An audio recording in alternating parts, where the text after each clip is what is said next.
Bismillahirrahmanirrahim. Assalamualaikum warahmatullahi wabarakatuh. Bismillah. Wassalatu wassalamu ala rasulillah wa ala alihi wa ashabihi wa man walah. Amma ba'd. Pada kesempatan kali ini kita akan melanjutkan kembali mempelajari kitab Ushulus Sunnah karya Al-Imam Ahmad bin Hanbal rahimahullahu ta'ala, yang dijelaskan oleh Asy-Syaikh Al-Allamah Ubaid bin Abdullah bin Sulaiman Al-Jabiri hafizahullahu ta'ala. Al-Imam Ahmad rahimahullahu ta'ala berkata,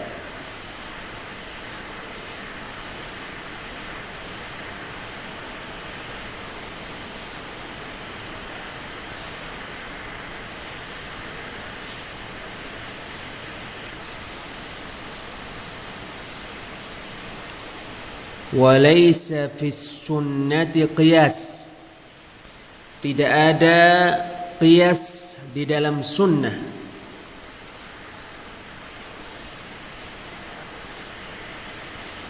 Wala tudrabu lahal amthal, tidak dibuat permisalan-permisalan untuk menolak sunnah.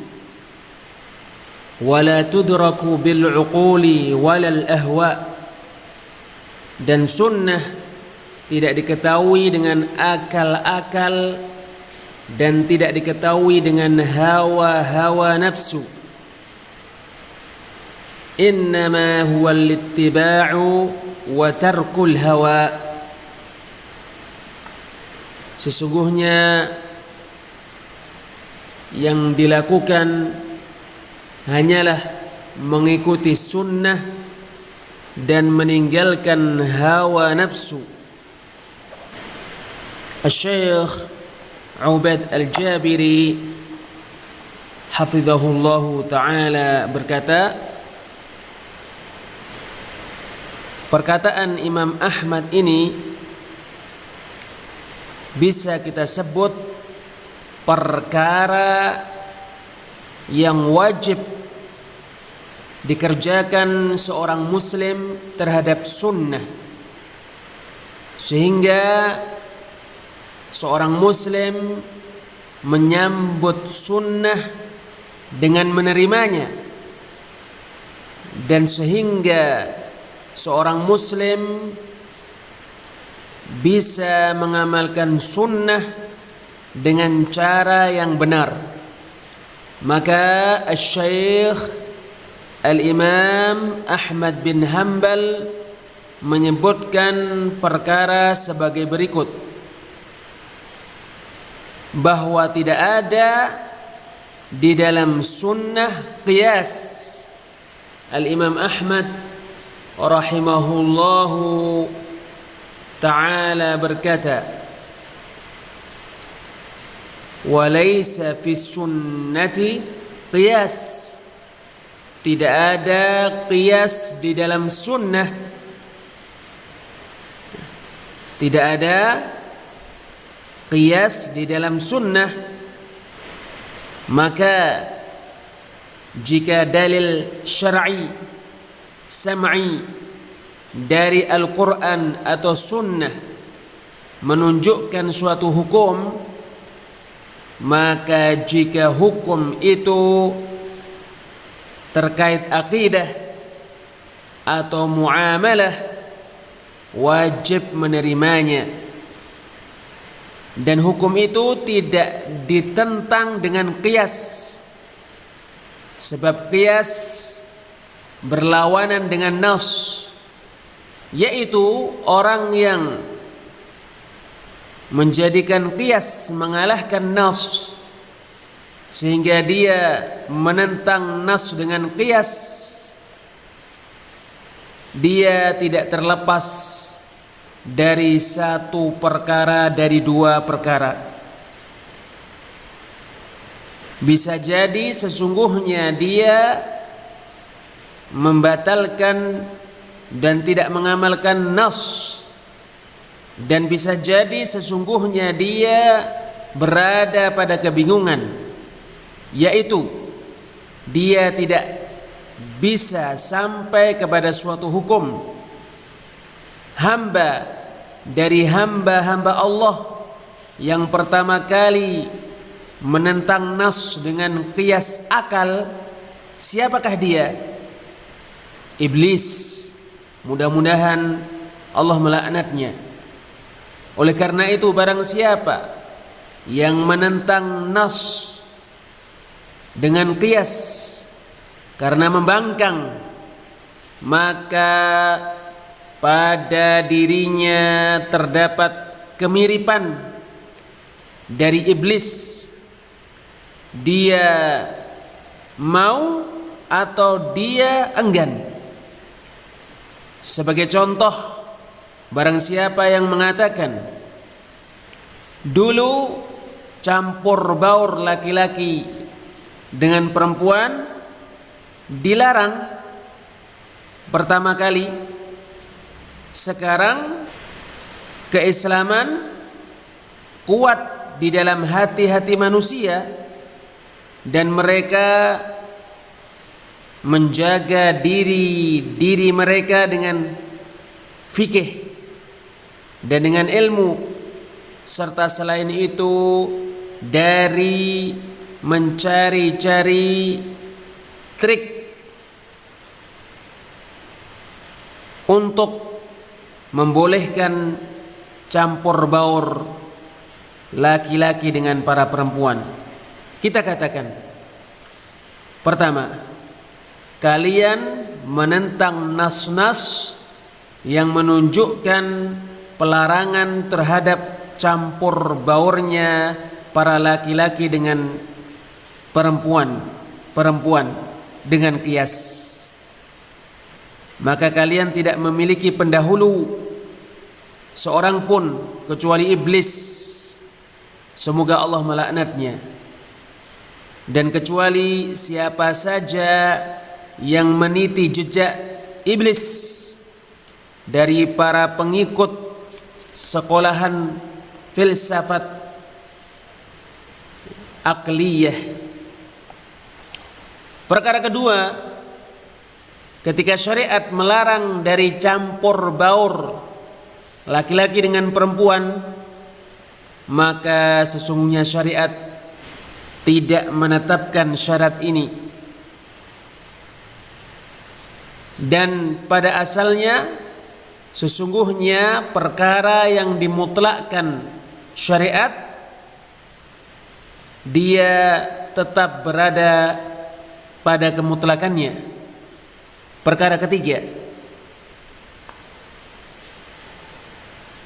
larangan campur baur laki-laki dengan perempuan, larangan darinya dikuatkan oleh sabda Nabi sallallahu alaihi wasallam, iyyakum wad-dukhula 'ala an-nisa, jauhilah oleh kalian menemui perempuan-perempuan. Perkara keempat, alangkah banyaknya kerusakan-kerusakan yang timbul karena campur baur antara dua jenis manusia, laki-laki dan perempuan, yang disebarkan di majalah-majalah, koran-koran, dan diberitakan oleh orang-orang yang menyampaikan berita. Lebih buruk dari hal ini, siapa yang membolehkan safar seorang perempuan tanpa mahram bersama dengan laki-laki asing. Mereka berdalih bahwasannya larangan safar seorang perempuan tanpa mahram bersama laki-laki asing di hari ketika manusia hidup di padang pasir. Mereka tidak memiliki kemajuan dan tidak memiliki kebudayaan dan tidak memiliki. Kita katakan ini adalah qiyas akal. Kewajiban yang harus kamu lakukan, kamu menerima dan patuh kepada syariat Allah. Oleh karena itu, sesuai dengan kadar keenggananmu dari menerima syariat Allah, sesuai dengan kadar kesombonganmu dan keenggananmu menerima syariat Allah, maka sesungguhnya keimananmu berkurang untukmu. Kadangkala keberpalinganmu dari syariat Allah mengeluarkanmu dari agama Islam menuju agama kekafiran. Al-Imam Ahmad rahimahullahu ta'ala berkata, wala tudrabu lahal amthal, dan tidak dibuat permisalan-permisalan untuk menolak sunnah. Perkataan Imam Ahmad bin Hanbal rahimahullahu ini menguatkan ungkapan yang telah berlalu. Al-Imam Ahmad rahimahullahu ta'ala sebelumnya berkata, walaysa fis sunnati qiyas, tidak ada qiyas, tidak ada analogi di dalam sunnah. Maka sebagai contoh, ketika kita mendapati di dalam hadis-hadis yang mutawatir bahwa seorang mukmin diberi kenikmatan di dalam kuburnya, sehingga sesungguhnya dilapangkan untuknya di dalam kuburannya sejauh pandangan memandang, dan sesungguhnya orang munafik atau orang kafir diadab di dalam kuburannya sehingga tulang rusuknya menghimpitnya dan menyempitkannya. Maka jika ada orang yang berkata, bagaimana itu bisa terjadi? Kita melihat kuburan semuanya sama. Kita tidak melihat keluasan dan tidak melihat kesempitan untuk seorang pun di dalam kuburan-kuburan. Kita jawab, pertama, pernyataan ini termasuk membuat permisalan-permisalan untuk menolak sunnah. Kedua, hadis ini termasuk berita yang disampaikan oleh Nabi sallallahu alaihi wasallam yang benar lagi dibenarkan, yang mana Allah Subhanahu wa taala berfirman tentang nabinya di surat An-Najm ayat 3 sampai 4, wa ma yantiqu 'anil hawa, dan tidaklah Rasulullah sallallahu alaihi wasallam berucap dari hawa nafsu, in huwa illa wahyu yuha, tidak lain yang diucapkan Rasulullah sallallahu alaihi wasallam adalah wahyu yang disampaikan kepada beliau. Perkara ketiga, menerima apa yang ada di dalam Al-Quran dan di dalam sunnah yang sahih. Oleh karena itu, makna apa yang terdapat di dalam Al-Quran dan sunnah yang sahih yang kamu mengerti, maka itu membuat dirimu nyaman dan senang.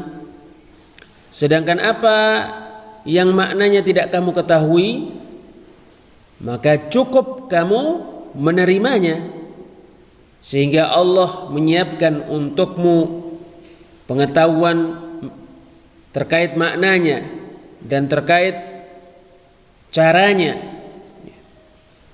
cara kenikmatan diberikan kepada orang mukmin di dalam kubur, atau cara azab ditimpakan kepada orang munafik atau orang kafir di dalam kubur. Padahal bagaimana kenikmatan kuburan diberikan kepada seorang hamba yang beriman, dan azab kubur ditimpakan kepada orang munafik atau orang kafir, pengetahuannya tidak diberitahukan hingga hari kiamat. Sekali-kali tidak ada seorang pun dari manusia mengetahuinya selama-lamanya.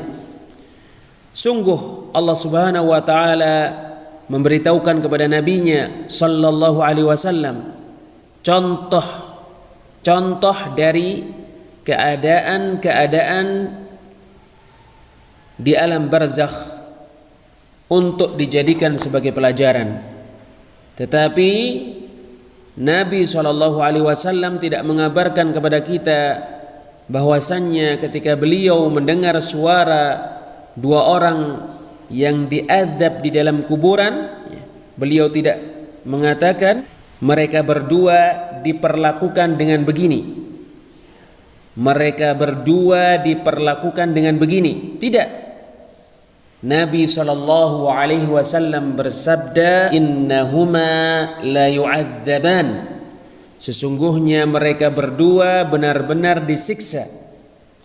Al-Imam Ahmad rahimahullahu ta'ala berkata, wala tudraku bil uqul,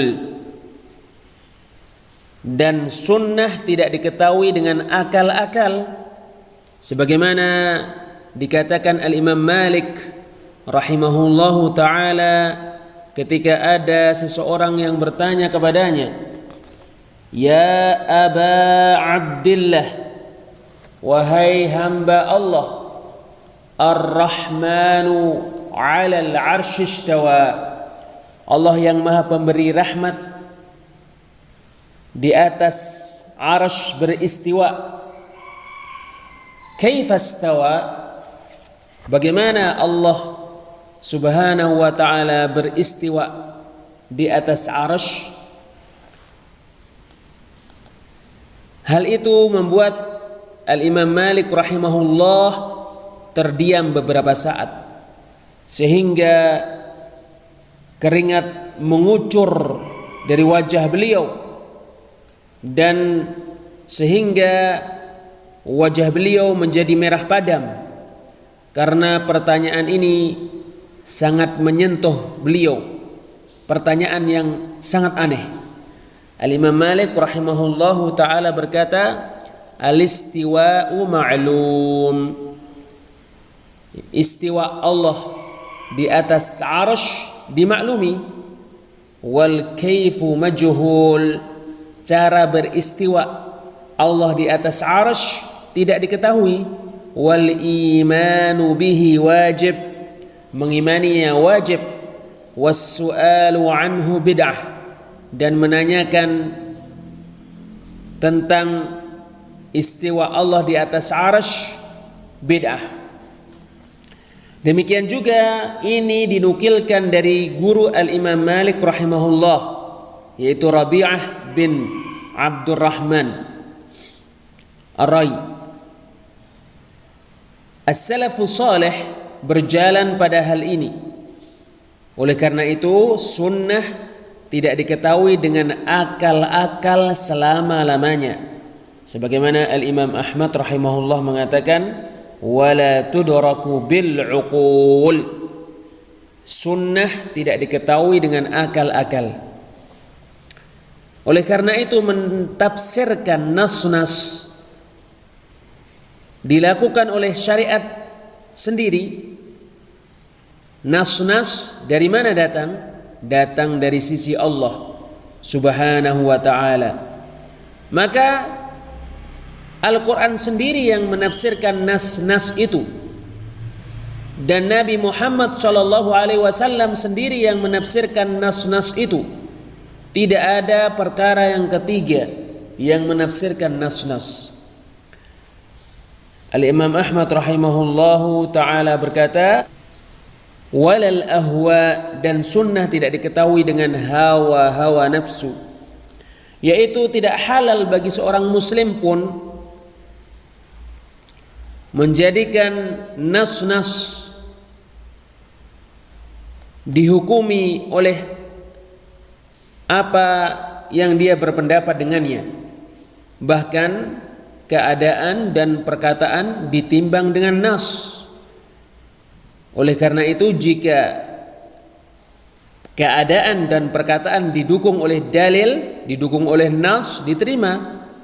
Dan jika suatu perkataan atau suatu keadaan bertentangan dengan nas, ditolak. Oleh karena inilah para ahli fikih realita di masa ini yang fanatik kepada golongan, lagi sok pintar, melakukan kesalahan yang sangat fatal ketika mereka mengatakan kita wajib menimbang nas-nas dengan keadaan manusia.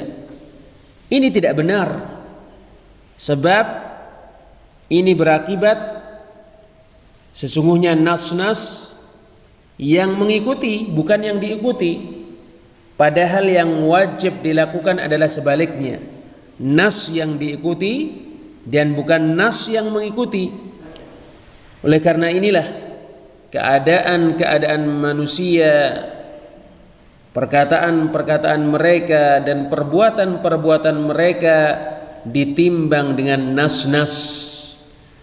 Keadaan-keadaan, perbuatan-perbuatan dan perkataan-perkataan mereka dihadapkan pada nas-nas.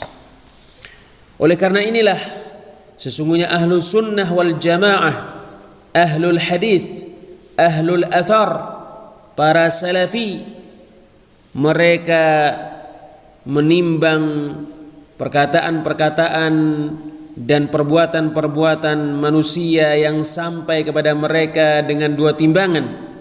Tahukah kalian apa dua timbangan tersebut? Dua timbangan tersebut adalah nas dan ijma'. Maka perkara yang bersepakat dengan nas atau ijma' diterima oleh ahlu sunnah wal jamaah. Sedangkan perkara yang menyelisih nas atau menyelisih ijma' ditolak oleh ahlu sunnah wal jamaah. Siapapun juga yang mengatakannya, dan ahlu sunnah menganggapnya orang yang menyimpang. Orang yang menyimpang ini kadangkala penyimpangannya karena membangkang, dan kadangkala penyimpangannya karena kejahilan atau karena ijtihad, yang pada ijtihad tersebut dia tidak diberi taufik untuk sampai kepada kebenaran. Ini adalah perkara yang lain, tetapi yang dimaksudkan adalah perbuatan ini dan perkataan ini ditolak selama sesungguhnya ia menyelisih nas atau menyelisih ijma'. Kemudian kesimpulan apa yang disebutkan oleh Asy-Syaikh Al-Imam Ahmad bin Hanbal rahimahullah? Al-Imam Ahmad bin Hanbal rahimahullahu ta'ala berkata, innama huwal ittiba'u wa tarkul hawa. Sesungguhnya yang dilakukan hanyalah mengikuti sunnah dan meninggalkan hawa nafsu. Jalan yang benar adalah mengikuti sunnah. Seorang muslim mengatakan, aku mendengar sunnah dan aku mentaati sunnah. Bagaimana nas ini? Allah yang lebih mengetahui. Apa makna nas ini? Saya tidak tahu, tetapi aku mengatakan sesungguhnya ia benar. Asy-Syaikh Ubaid Al-Jabiri hafizahullahu taala berkata, hendaknya semua orang muslim yang bersama denganku sekarang dan semua orang muslim yang majelis ini sampai kepadanya setelah ini dari orang-orang muslim laki-laki dan perempuan, sesungguhnya perkara yang Allah inginkan dari hamba-hambanya bisa jadi dijelaskan di dalam Al-Quran itu sendiri, atau bisa jadi dijelaskan sunnah. Dengan ungkapan yang lain dikatakan, perkara yang dibutuhkan oleh para hamba terkait agama mereka dijelaskan oleh syariat sendiri. Tidaklah Nabi Muhammad SAW meninggal dunia dan berpindah kepada Allah yang maha lembut lagi maha tinggi, kecuali sungguh beliau telah menjelaskan dengan penjelasan yang paling memuaskan, dengan keterangan yang paling sempurna, dan dengan gamblangan yang paling paripurna demi bapakku dan demi ibuku sallallahu alaihi wasallam. Sedangkan perkara yang tidak dibutuhkan oleh manusia ditinggalkan. Sebagai contoh, apakah manusia perlu mengetahui nama anjing ahli gua Kahfi? Mereka tidak membutuhkan. Mereka tidak perlu mengetahui warnanya. Tidak ada kemaslahatan untuk mereka terkait hal itu. Seandainya padanya terdapat kemaslahatan, maka Allah menjelaskannya. Tetapi kenapa Khidir alaihi salam membunuh seorang pemuda? Dijelaskan oleh nas. Kenapa Khidir membangun tembok dan tidak mengambil upah? Disebutkan atau tidak disebutkan? Demikianlah semua perkara yang dibutuhkan oleh para hamba, yaitu kemaslahatan mereka yang agama dan yang dunia, dijelaskan oleh syariat, yaitu apa yang mereka butuhkan dari ibadah-ibadah dan dari muamalah-muamalah. Wallahu a'lam bis-shawab. Insyaallah kita lanjutkan pada pertemuan yang lainnya. Subhanakallahumma wa bihamdik, asyhadu an la ilaha illa anta, astaghfiruka wa atubu ilaik. Wassalamu alaikum warahmatullahi wabarakatuh.